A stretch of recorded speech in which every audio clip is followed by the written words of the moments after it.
Hello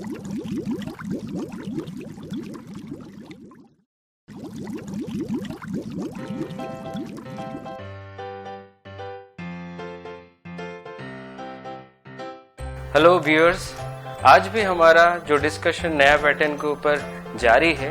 last class में हम लोग देखे थे परम्यूटेशन कॉम्बिनेशन प्रोबेबिलिटी का नया टाइप, और आज हम लोग जो वीडियो अभी शूट कर रहे हैं वो है सिलोगिज्म। सिलोगिज्म एक ऐसा टॉपिक है जो 2010 से लेके 15 तक पैटर्न अगर हम लोग देखें बिल्कुल भी चेंज नहीं हुआ है, ना ही स्टार्टिंग से अभी तक कभी भी इसका चेंज हम लोग को देखने को मिला है। लेकिन 2016 में थोड़ा सा इसमें ट्विस्ट आया है और हम लोग देखते हैं आज इसका ट्विस्ट कैसा है। आप देख रहे होंगे डिस्प्ले में आपका लेफ्ट साइड में ओल्ड टाइप लिखा हुआ है और राइट साइड में न्यू टाइप लिखा गया है। तो ओल्ड टाइप को हम लोग थोड़ा सा देखते हैं। पहले हम लोग का जो क्वेश्चन था वो स्टेटमेंट ऊपर में लिखा होता था और कंक्लूजन नीचे में लिखा होता था, उसके साथ कंक्लूजन का 5 ऑप्शन हुआ करता था। लेकिन 2016 जो लास्ट ईयर का क्वेश्चन है उसको अगर हम लोग देखेंगे उसका ठीक रिवर्स हो गया है। आपका कंक्लूजन बिगिनिंग में है और उसके बाद ऑप्शन में आप देखिए 5 स्टेटमेंट का ऑप्शन है। तो ये जो क्वेश्चन है ये 2016 में ये क्वेश्चन आया था। तो इसका मतलब है हम लोग एक्सपेक्ट कर सकते हैं कि 2017 में जो एग्जाम होने वाला है शायद इस तरह का पैटर्न आपको देखने को मिले। हम लोग नया पैटर्न का एक क्वेश्चन जो है आपके सामने दिख रहा है उसके बारे में थोड़ा जानते हैं। ये क्वेश्चन किस तरह से और कैसे सॉल्व करेंगे। आपके सामने देखिए अभी कंक्लूजन में है all months being year is a possibility and no month is a day. उसके बाद नीचे में 5 स्टेटमेंट दिया गया है जिनमें से हम लोगों को आंसर चूज करना है। इस तरह का क्वेश्चन देखते ही हम लोग पहले चलेंगे कहां पे, कंक्लूजन का फर्स्ट पार्ट को चलेंगे। अब देखिए कंक्लूजन का फर्स्ट पार्ट में क्या लिखा है, all months being year is a possibility. इस कंक्लूजन में क्या 2 एलिमेंट है जिसके बारे में डिस्कशन हो रहा है, वो है मंथ और ईयर। तो हम लोगों का पहला कंक्लूजन का पहला जो स्टेटमेंट है, जो सेंटेंस है, उसमें मंथ और ईयर के बारे में हम लोग का डिस्कशन हो रहा है। तो हम लोग 5 स्टेटमेंट में ढूंढेंगे कि कहां पे मंथ और ईयर एक साथ आ रहा है। तो पहला स्टेटमेंट में देखते हैं। पहला स्टेटमेंट का पहला सेंटेंस जो है वो मंथ और वीक के बारे में बोल रहा है। सेकंड जो सेंटेंस है वो वीक और डे के बारे में बोल रहा है। लेकिन थर्ड जो सेंटेंस है वो मंथ और ईयर के बारे में बोल रहा है, जो कि कंक्लूजन में है। लेकिन यहाँ पे देखिए जहाँ पे मंथ और ईयर लिखा है वहां पे लिखा है no month is a year. इसका मतलब है कोई मंथ ईयर नहीं है। लेकिन कंक्लूजन में आपको दिया गया है क्या सारे मंथ ईयर हो सकता है, जो कि कंप्लीटली स्टेटमेंट को कॉन्ट्राडिक्ट कर रहा है। इसका मतलब है पहला वाला स्टेटमेंट आंसर नहीं होगा। फिर हम लोग चलते हैं अभी दूसरा स्टेटमेंट को। दूसरा स्टेटमेंट में भी वही ढूंढेंगे कि मंथ और ईयर कहां पे एक साथ लिखा है। फर्स्ट सेंटेंस में मंथ और ईयर नहीं लिखा है, दूसरा सेंटेंस में भी मंथ और ईयर नहीं लिखा है, तीसरा सेंटेंस में भी मंथ और ईयर नहीं लिखा है। तो क्योंकि यहाँ पे मंथ और ईयर कहीं पे भी नहीं लिखा है तो इसलिए हम लोग इसको थोड़ा बाद में ट्राई करते हैं। अभी चलते हैं थर्ड स्टेटमेंट को। थर्ड स्टेटमेंट में आप देख रहे हैं मंथ और वीक लिखा है, उसके बाद मंथ और डे लिखा है, उसके बाद मंथ और ईयर लिखा है। तो यहाँ पे लेकिन लिखा है no month is a year. इसका मतलब कोई भी मंथ ईयर नहीं है। लेकिन कंक्लूजन में लिखा है सारे मंथ ईयर हो सकता है क्या, जो कि पूरा का पूरा कॉन्ट्राडिक्ट कर रहा है। इसके साथ हम लोग थर्ड स्टेटमेंट को भी कैंसिल करते हैं। अभी चलते हैं फोर्थ स्टेटमेंट को। फोर्थ स्टेटमेंट में मंथ वीक है, वीक डे है, मंथ ईयर है। तो इस सेंटेंस में हम लोग कॉन्सेंट्रेट करते हैं। No month is a year लिखा है, फिर से all months being year is a possibility, जो कि कॉन्ट्राडिक्ट कर रहा है। इसका मतलब है हमारा फोर्थ स्टेटमेंट भी आंसर नहीं होगा। अभी हम लोग लास्ट स्टेटमेंट में चलते हैं जहां पे लिखा है month week, month day, day year. तो यहाँ पे कहीं पे भी मंथ और ईयर एक साथ नहीं लिखा है। तो इसका मतलब इसको स्किप करके चलते हैं और इसके साथ में हम लोग अभी सेकेंड जो कंक्लूजन था उसके ऊपर कॉन्सेंट्रेट करते हैं। हमारे पास अभी ऑप्शन बचा है 2, वो है स्टेटमेंट नंबर 2, स्टेटमेंट नंबर 5। और इसमें हम लोगों को टेस्ट करना है सेकेंड कंक्लूजन। सेकेंड कंक्लूजन में लिखा है no month is a day. तो यहाँ पे 2 एलिमेंट है हमारे पास, मंथ और डे। तो पहले देखते हैं कि सेकेंड स्टेटमेंट में मंथ और डे है या नहीं है। तो मंथ वीक है सेकेंड स्टेटमेंट में, वीक डे है, डेज ईयर से, इसका मतलब है मंथ और डे है नहीं, तो इसको हम लोग स्किप करते हैं। हम लोग अभी चलते हैं स्टेटमेंट नंबर 5।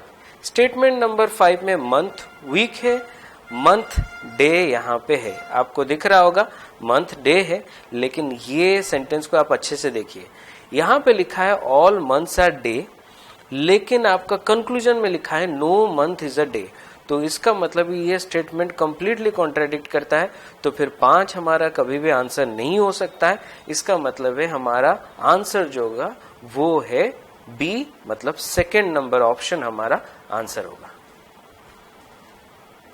इसी तरह का और एक प्रॉब्लम आपके डिस्प्ले में है, इसको भी सॉल्व करने के लिए ट्राई कर रहे हैं। आपको मुझे लग रहा है कि किस तरह से ये प्रॉब्लम हो रहा है आपको समझ में आ गया होगा। हम लोग पहले जाते हैं, पहला जो कंक्लूजन है, पहला कंक्लूजन में लिखा है सम कवर्स आर पिलो, इसका मतलब है हम लोगों को सारे ऑप्शन में कवर पिलो को ढूंढना है। देखते हैं हमारा पहला ऑप्शन, मतलब पहला स्टेटमेंट, पहला स्टेटमेंट में कवर पिलो, पिलो है कवर है, पहला ही सेंटेंस में आपको पिलो कवर दिख रहा है, लेकिन यहाँ पे आप देखिए नो पिलो इज कवर और ऊपर में लिखा है सम कवर्स आर पिलो, ये कंप्लीटली ऑपोजिट है, तो इसका मतलब है स्टेटमेंट 1 कभी भी आंसर नहीं हो सकता, तो इसको हम लोग डिस्कार्ड करते हैं। अभी चलते हैं स्टेटमेंट नंबर 2। सेकेंड स्टेटमेंट में हम लोगों को ढूंढना है कवर और पिलो एक साथ कहाँ पे दिख रहा है, तो सेकेंड स्टेटमेंट का पहला सेंटेंस में हम लोग देख रहे हैं कवर और पिलो एक साथ दिख रहा है, और ऊपर में लिखा है सम कवर्स आर पिलोज और नीचे में लिखा है सम पिलोज आर कवर्स, इसका मतलब है ये स्टेटमेंट जो है वायलेट नहीं कर रहा है, तो इसको हम लोग अभी रखते हैं। अभी चलते हैं थर्ड वाला स्टेटमेंट को। थर्ड वाला स्टेटमेंट में भी हम लोग चलते हैं, कवर और पिलो हम लोगों को कहाँ पे दिख रहा है वो देखते हैं। तो पहला ही सेंटेंस में हम लोग को दिख रहा है पिलो और कवर, यहाँ पे लिखा है ऑल पिलोज आर कवर्स, तो ऑल पिलोज आर अगर कवर्स होता है तो ऑब्वियस बात है सम कवर्स आर पिलोज होगा ही, तो थर्ड स्टेटमेंट को भी हम लोगों को रखना पड़ेगा। अभी चलते हैं फोर्थ स्टेटमेंट को। फोर्थ स्टेटमेंट में हम लोगों को दिख रहा है पिलो कवर्स, पहला ही सेंटेंस में दिख रहा है और ऊपर में भी सम कवर्स आर पिलोज है, तो फिर इसको भी हमको रखना पड़ेगा। अभी फिफ्थ नंबर स्टेटमेंट को चलते हैं। फिफ्थ नंबर स्टेटमेंट का पहला सेंटेंस है पिलो एंड कवर लिखा हुआ है, लेकिन वहां पे लिखा है नो पिलो इज कवर, जबकि ऊपर में लिखा गया है सम कवर्स आर पिलो, तो ये कॉन्ट्राडिक्ट कर रहा है, तो इसके साथ हमारा फर्स्ट वाला स्टेटमेंट और फिफ्थ वाला स्टेटमेंट को हम लोग पहला कंक्लूजन से कैंसिल कर सकते हैं। अभी हम लोग सेकेंड वाला कंक्लूजन को देखते हैं, जहां पे हम लोग को ढूंढना है शीट और कवर। अभी हमारे पास ऑप्शन बाकी है 2, 3, 4, तो हम लोग ढूंढते हैं शीट और कवर। सेकेंड वाला स्टेटमेंट में शीट कवर लास्ट सेंटेंस में लिखा है, देखिए लिखा है नो शीट इज कवर, जबकि ऊपर में बोल रहा है कि क्या सारे शीट कवर हो सकता है, जो कि कंप्लीटली कॉन्ट्राडिक्ट कर रहा है। इसका मतलब है हम लोग को ये स्टेटमेंट को भी काटना पड़ेगा, तो सेकेंड नंबर स्टेटमेंट को हम लोग डिस्कार्ड करते हैं। अभी चलते हैं थर्ड नंबर स्टेटमेंट में, जहां पे हम लोग देखेंगे शीट और कवर कहीं पे है क्या। शीट और कवर यहाँ पे फर्स्ट सेंटेंस में नहीं है, सेकेंड सेंटेंस में भी नहीं है, थर्ड सेंटेंस में भी नहीं है, इसका मतलब है इसको स्किप करके आगे बढ़ना पड़ेगा। 3 को, स्टेटमेंट नंबर 3 को थोड़ा देर के लिए रखते हैं। अभी हम लोग चलते हैं स्टेटमेंट नंबर 4 को। स्टेटमेंट नंबर 4 में हम लोग शीट और कवर को देखते हैं। पहला में शीट कवर नहीं है, सेकेंड में शीट कवर नहीं है, लास्ट सेंटेंस में आप देख सकते हो शीट और कवर लिखा है, लेकिन यहाँ पे लिखा है नो शीट इज कवर, तो फिर ऊपर में लिखा है all sheet being cover is a possibility, जो कि कॉन्ट्राडिक्ट कर रहा है। तो इसके साथ ही हम लोग 4 नंबर स्टेटमेंट को भी डिस्कार्ड कर दिए। तो फिर पहला कंक्लूजन के हिसाब से हम लोग 1 और 5th नंबर ऑप्शन को डिस्कार्ड किए थे, और सेकेंड वाला कंक्लूजन के हिसाब से हम लोग सेकेंड और 4th कंक्लूजन को डिस्कार्ड कर दिए। तो अभी हमारे पास आंसर है वो है थर्ड, मतलब सी है हमारा आंसर। अभी हम लोग जो क्वेश्चन डिस्कशन करने वाले हैं बहुत ही इंपॉर्टेंट क्वेश्चन है। इसमें आपको पहला जो क्वेश्चन डिस्कशन किए थे उससे थोड़ा सा अलग इसमें दिखेगा। हम लोग पहले चलते हैं, पहला जो कंक्लूजन है उसमें चलते हैं ऑल टैंक्स आर जिंजर्स, इसका मतलब है टैंक और जिंजर स्टेटमेंट में हमारा होना चाहिए। लेकिन आप पूरा स्टेटमेंट को देख लीजिए, पूरा पांचों के पांचों ऑप्शन में स्टेटमेंट में देख लीजिए, आपको कहीं पे भी टैंक जिंजर नहीं मिलेगा। तो अगर टैंक जिंजर कहीं पे भी नहीं मिल रहा है तो इसका मतलब है हमारा पहला कंक्लूजन से कोई भी ऑप्शन को हम लोग डिस्कार्ड यहाँ पे नहीं कर सकते हैं। तो हम लोग अभी चलते हैं सेकेंड कंक्लूजन में। सेकेंड कंक्लूजन में हमारा है सम जिंजर्स आर नॉट फिशेस। तो यहाँ पे है जिंजर और फिशेस। तो अभी हम लोग चलते हैं स्टेटमेंट नंबर 1। स्टेटमेंट नंबर 1 में कहीं पे जिंजर और फिशेस लिखा है क्या? सेकेंड सेंटेंस को आप देखिए, लिखा है सम फिशेस आर जिंजर। तो यहाँ पे लिखा है सम फिशेस आर जिंजर, वहां पे लिखा है सम जिंजर्स आर नॉट फिशेस। तो ये कंप्लीटली कॉन्ट्राडिक्ट कर रहा है। इसके साथ ही हम लोग पहला वाला ऑप्शन को डिस्कार्ड करते हैं। फिर हम लोग चलते हैं दूसरा वाला ऑप्शन को। दूसरा वाला ऑप्शन में आप देख पा रहे हैं कहीं पे भी जिंजर और फिशेस नहीं लिखा है। तो इसका मतलब है हम लोग को ये ऑप्शन को थोड़ा टाइम के लिए छोड़ के जाना पड़ेगा। अभी हम लोग चलते हैं थर्ड ऑप्शन को। थर्ड स्टेटमेंट में हम लोग देख पाएंगे कि थर्ड स्टेटमेंट का लास्ट वाला स्टेटमेंट में, लास्ट वाला सेंटेंस में सम फिशेस आर जिंजर लिखा है, जबकि कंक्लूजन में सम जिंजर्स आर नॉट फिशेस लिखा है। तो ये भी कंक्लूजन को कॉन्ट्राडिक्ट कर रहा है। तो इस ऑप्शन को भी हम लोग काट देते हैं। अभी चलते हैं फोर्थ वाला ऑप्शन, जहां पे कहीं पे भी हम लोग जिंजर और फिशेस देख नहीं पा रहे हैं। तो इस ऑप्शन को भी थोड़ा टाइम के लिए हम लोग रखते हैं। अभी चलते हैं फिफ्थ वाला ऑप्शन को। फिफ्थ वाला ऑप्शन में जिंजर फिशेस लास्ट वाला सेंटेंस में लिखा है, जहां पे लिखा है सम फिशेस आर जिंजर, लेकिन कंक्लूजन में लिखा है सम जिंजर्स आर नॉट फिशेस। ये भी कॉन्ट्राडिक्ट कर रहा है। तो इसको भी हम लोग काट देते हैं। तो इसके साथ हम लोग 3 ऑप्शन को काट दिए, वो है फर्स्ट, थर्ड एंड फिफ्थ। तो 3 ऑप्शन को काटने के बाद हमारे पास अभी 2 ऑप्शन बचा है, वो है statement number 2 and statement number 4। क्योंकि 2 हमारे पास कंक्लूजन था और दोनों कंक्लूजन को देखने के बाद हमारे पास अभी 2 ही ऑप्शन बचा है, तो फिर हम लोग अभी वेन डायग्राम का यूज करके ये दोनों ऑप्शन को टेस्ट करेंगे। तो हम लोग चलते हैं पहला वाला ऑप्शन। पहला वाला जो ऑप्शन है, मतलब स्टेटमेंट नंबर जो 2 है, उसको थोड़ा देखते हैं और इसमें थोड़ा पिक्चर हम लोग ड्रॉ करते हैं।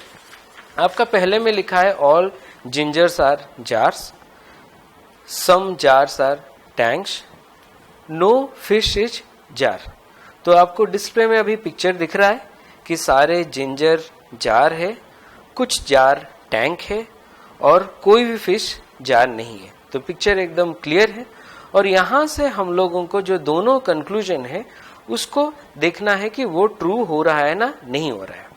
तो ये पिक्चर ड्रॉ करने के बाद हमारा कंक्लूजन नंबर 1 को जाते हैं, जहां पे लिखा है ऑल टैंक्स आर जिंजर्स। आप पिक्चर में देख पा रहे हैं कि सम टैंक जो है वो जिंजर को टच भी नहीं कर रहा है, लेकिन वहां पे लिखा है ऑल टैंक्स आर जिंजर। इसका मतलब है ये कंक्लूजन गलत है। तो यहां से पता चल रहा है कि ये पहला वाला कंक्लूजन को गलत कर रहा है। अगर कोई भी कंक्लूजन में एक कंक्लूजन को हम लोग गलत प्रूव कर देते हैं तो फिर और ट्राई करने की जरूरत नहीं है, उस ऑप्शन को आप डिस्कार्ड कर दीजिए। तो इसका मतलब है आपका सेकंड वाला ऑप्शन भी डिस्कार्ड हो गया और हमारे पास अभी फोर्थ वाला ऑप्शन ही बचा है। तो इसका मतलब हमारा आंसर है 4।